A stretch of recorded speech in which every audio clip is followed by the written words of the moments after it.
provide for his children and his wife? Is there a father in this world who would want to be locked up in a cell away from his family? Is there a father in this world who would not defend justice and rights till the very end? Ladies and gentlemen, Assalamu alaikum and welcome to a meeting entitled Shared Values. This is organized by Brent Islamic Circle in association with Forum for Social Studies from Saudi Arabia.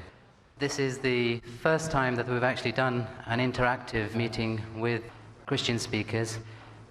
For those of you who think that this is going to be a debate and a slanging match, you could actually leave now, because that's not the intention of the evening. The evening's intention is to try and understand each other's viewpoints a lot further and to see what we have in common. Basically, the outline of the evening will be that shortly there will be a Quranic recitation and a recitation from the Bible. Then we have Dr. Reverend William Taylor talking on community values and the role of religion in the next century. Then we have Dr. Naik from India speaking about family values. Then a further 5 minutes for Dr. William Taylor to comment on any of the earlier speakers.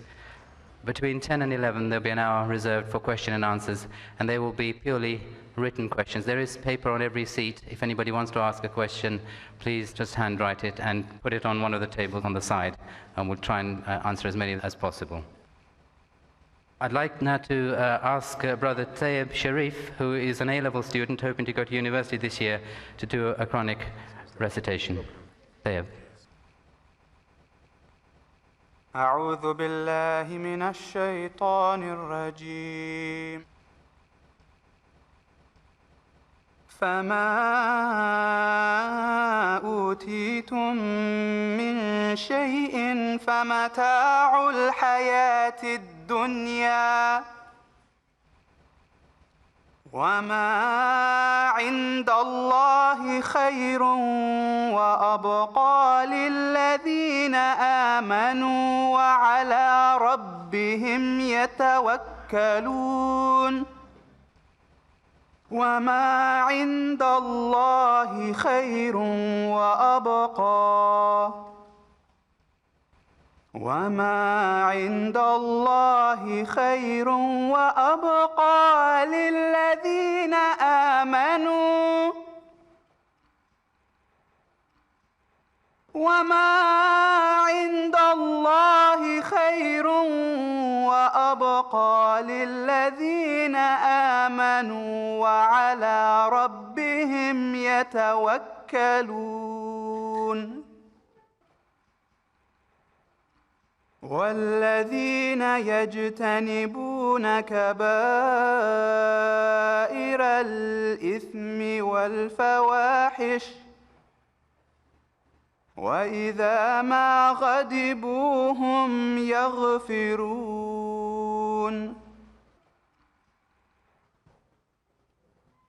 والذين استجابوا لربهم وأقاموا الصلاة وأمرهم شورى بينهم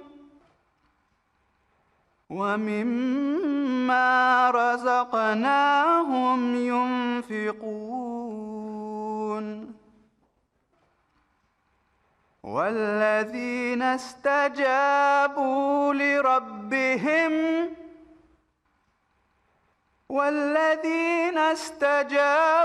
لربهم وأقاموا الصلاة وأمرهم شورى بينهم ومما رزقناهم ينفقون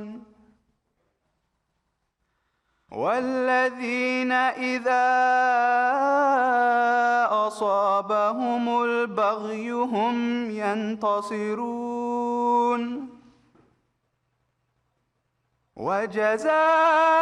وجزاء سيئة سيئة مثلها فمن عفا وأصلح فأجره على الله فمن عفا وأصلح فأجره على الله إنه لا يحب الظالمين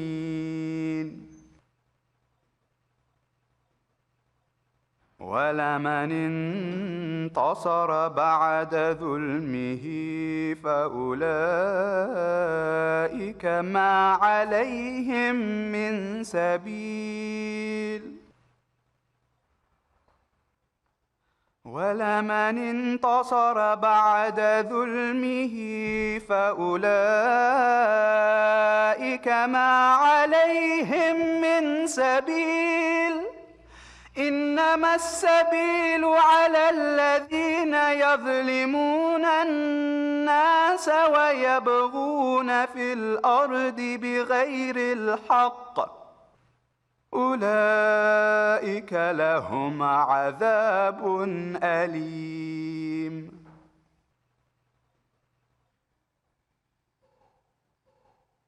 ولمن صبر وغفر إن ذلك لمن عزم الأمور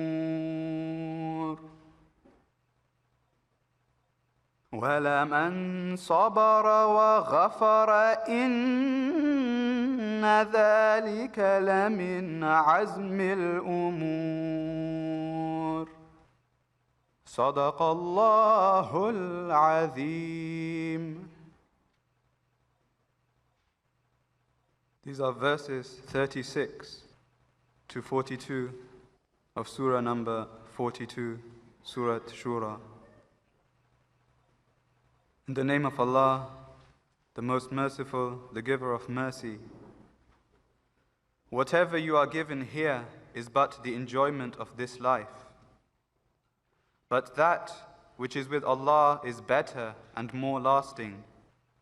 It is for those who believe and put their trust in their Lord, those who avoid the greater sins and indecencies, and when they are angry, even then forgive. Those who respond to their Lord and establish regular prayer, who conduct their affairs by mutual consultation, who spend out of what we bestow on them for sustenance. And those who, when an oppressive wrong is inflicted on them, are not cowed but help and defend themselves. The recompense for an injury is an injury equal thereto in degree. But if a person forgives and makes reconciliation, his reward is due from Allah. For Allah loveth not those who do wrong. But indeed, if any do help and defend himself, even after a wrong done to him, against such there is no cause of blame. The blame is only against those who oppress men with wrongdoing and insolently transgress beyond bounds through the land, defying right and justice. For such there will be a chastisement grievous. But indeed, if any show patience and forgive, that would truly be an affair of great resolution. Sadaqallahu al-Azim. Thank you very much, Dave. I'd now like to ask Brother Brian Gates, who is a local councillor in the Borough of Harrow, to do a short reading from the Bible. I'm reading two passages this evening, one from the Old Testament and one from the New. And the Old Testament reading is in the book of Psalms, and it's Psalm 133. Behold, how good and pleasant it is when brothers dwell in unity. It is like the precious oil upon the head, running down upon the beard of Aaron, running down on the collar of his robes. It is like the dew of Hermon, which falls on the mountains of Zion. For there the Lord has commanded the blessing, life forevermore. And the second reading from the Bible this evening is taken from the Gospel of Matthew in the New Testament, and it's chapter 25, verses 34 to 46. Then the king will say to those at his right hand, 'Come, O blessed of my Father, inherit the kingdom prepared for you from the foundation of the world. For I was hungry, and you gave me food. I was thirsty, and you gave me drink. I was a stranger, and you welcomed me. I was naked, and you clothed me. I was sick, and you visited me. I was in prison, and you came to me.'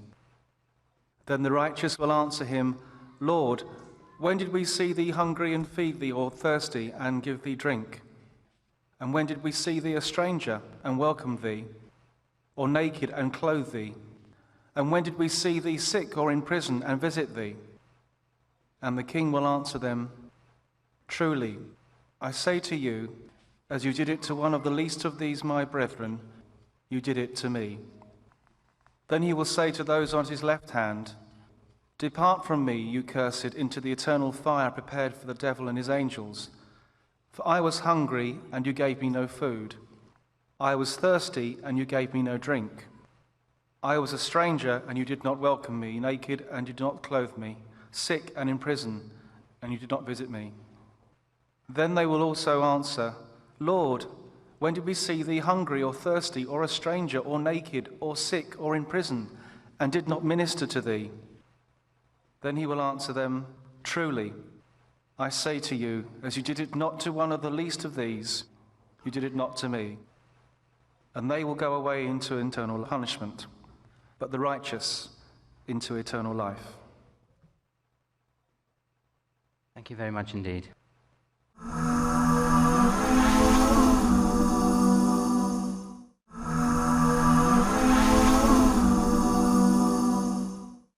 Now I'd like to welcome Reverend Dr. William Taylor, who is an Anglican priest and Area Dean of Ealing in West London. His academic background is in Middle Eastern languages, politics and theology. He worked on his PhD thesis on non-Muslim minorities in the Ottoman Empire while training for the priesthood at Cambridge. Formerly on the Archbishop of Canterbury's personal staff at Lambeth Palace, his responsibilities were for relations with Orthodox churches, especially in the Near East. He was a chaplain to the British Embassy in Amman, Jordan, while acting as a consultant for Orthodox relations to the Diocese of Jerusalem. He has traveled extensively in most of the Turkic-speaking republics in Turkey and every Arab country except Mauritania. He is a writer and broadcaster, and as he's given me such a long introduction, maybe I could ask him to cut his speech down by a couple of minutes.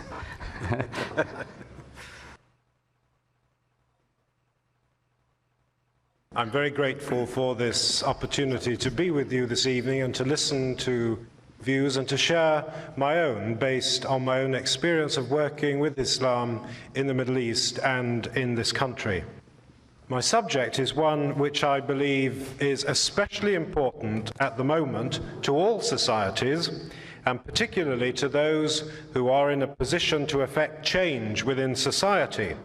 That's to say, those in political authority, the religious leadership, academic institutions, and those in public service, business, diplomats, as well as decent men and women of all walks of life. The question is this: what should be the role of religious faith in defining a community's values, direction, and even public policy?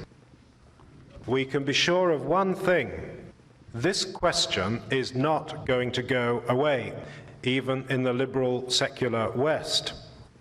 Last year, the Center for Strategic and International Studies in Washington published a book entitled Religion: The Missing Dimension of Statecraft. The whole thesis of this book is that public policy makers, especially in the West, have consistently underestimated the potency of religious faith in forming public policy.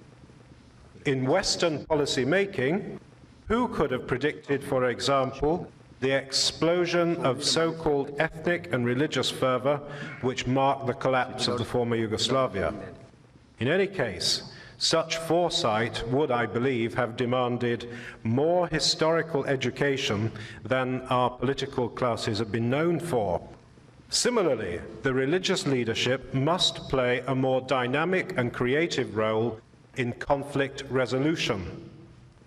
Now, in much of the world, we have underestimated for too long the ability of religions, of cultures and religions to create divisions. We have failed to grasp what that can mean, particularly for young people. Even more than ethnicity, religion discriminates sharply between people. For example, a person can be half French and half Arab, and simultaneously a citizen of two countries. It is more difficult to be half Catholic and half Muslim. One of the best-known Christian theologians, the German Roman Catholic theologian Hans Küng, gave a lecture in London last year entitled "Towards a Global Ethic." His thesis, and mine today, is that the search for peace between the world faiths is one of the most urgent tasks facing humankind. He said this, Hans Küng: "Without peace between the religions, war between the civilizations. No peace among the religions without dialogue between the religions. No dialogue between the religions without investigation of the foundations of the religions." I believe that analysis to be correct, and I want to give 4 pointers this evening, and I will be brief, which might be helpful to people of faith, in particular to Muslims and Christians. I do not believe that this is a specialist activity for academics and religious leaders, but needs to inform all aspects of private practice and public policy, especially in religiously plural societies such as our own. The 4 principles I want to suggest are these, and these are the 4 principles which the Archbishop of Canterbury used when he met the religious leadership in Al-Azhar in Egypt.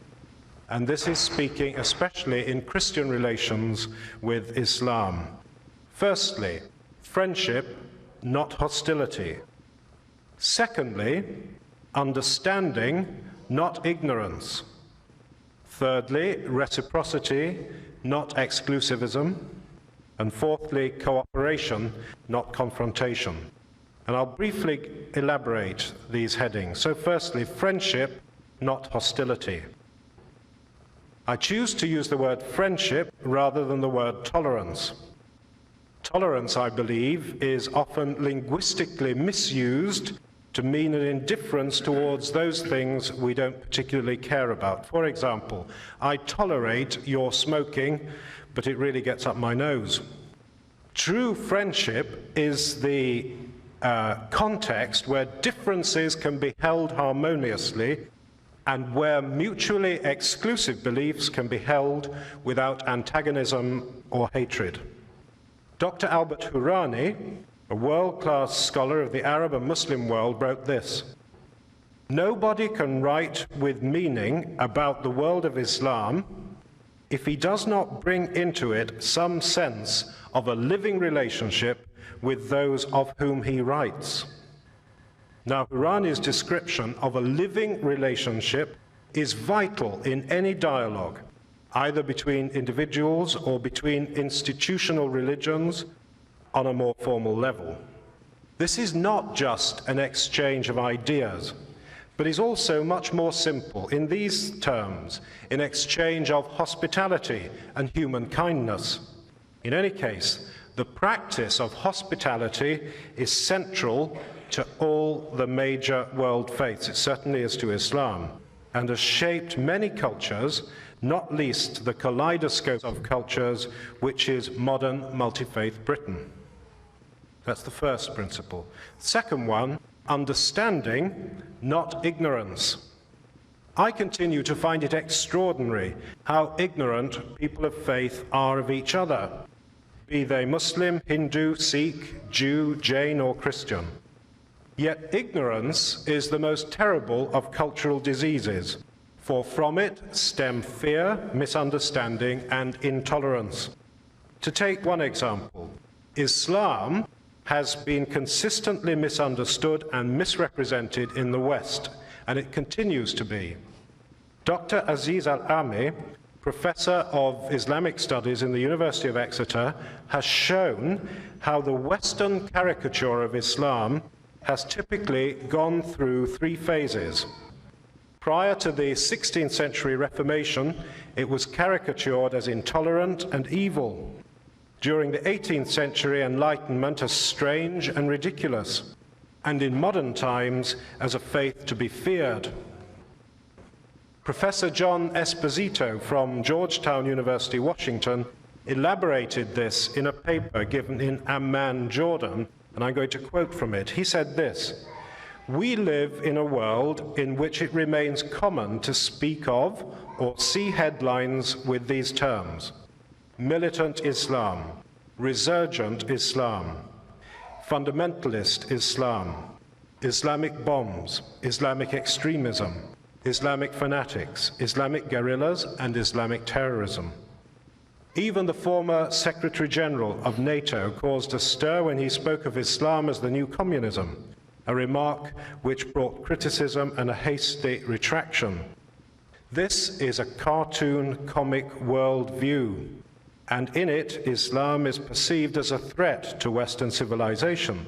But it is not news to point out the more accurate picture, the historic debt of Western scholarship to Islamic thought and practice, nor of the contemporary manifestations of outstanding cooperation. Jordan and Syria both now have formal institutes for the advancement of dialogue between Islam and Christianity. The Jordanian one is a particularly exciting example of an institute funded and promoted by royal patronage, and which is set now to expand its base for dialogue to include Judaism, a tripartite dialogue of the three Abrahamic faiths, Islam, Judaism, and Christianity. Or it isn't news to speak of the many excellent centers for religious dialogue in South Asian culture in India, many of which I have visited, and which are too numerous to list. Nor to speak of the years of patient and often difficult work, for example in Britain, which went into the shaping of a new agreed syllabus for religious education in British schools. This excellent syllabus draws on all the major faiths in producing a syllabus to educate British children, which should do away with much of the past ignorance. This is a relatively new situation for people in Britain. Only within the past 30 to 40 years has Britain become a multicultural and multi-religious society. Take just one small concrete example in myself. In my school education, teaching about any other faith than Christianity simply did not exist. My 6-year-old godson, however, spent an evening recently explaining the difference between Diwali and Guy Fawkes Night. This can only be positive in creating a culture of understanding and not ignorance.